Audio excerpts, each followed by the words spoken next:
Oui, Monsieur le Président, mes chers collègues, simplement, tout en nuance sur ce dossier, on l'a évoqué en commission, moi j'aimerais attirer l'attention sur le fait qu'il faut faire attention, et ce n'est pas un reproche à la politique du département, sur certaines installations qui sont peut-être des idées bien présentées.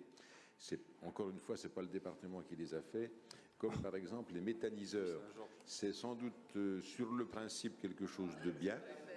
Si au bout du compte, le méthaniseur doit être, dans certains cas, alimenté uniquement par des cultures directement venues des champs, ou dans d'autres cas, comme celui qui est à 5 km de chez moi, qui a fait l'objet d'à peu près 1 million d'euros de financement public et qui maintenant est arrêté parce qu'il ne peut pas fonctionner comme d'autres par les voies humides, quoi. Donc, par voie sèche, pardon. Donc, quelque part, ça mérite, je pense, une certaine humilité, une certaine attention. Oui, c'est un vrai débat récurrent, ça je ne vais pas le prolonger et le tenir là, mais Sébastien Sordel et le président pour en parler.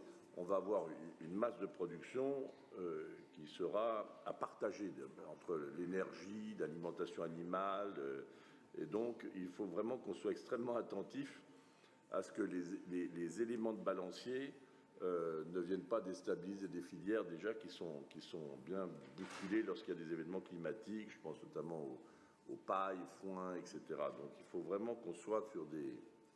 vous savez, l'économie circulaire, c'est comme l'approche circulaire de tous les problèmes.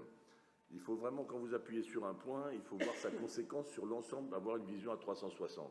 C'est un peu une vision écologiste que je dis là. Mais finalement, Madame Hervieux, je suis converti.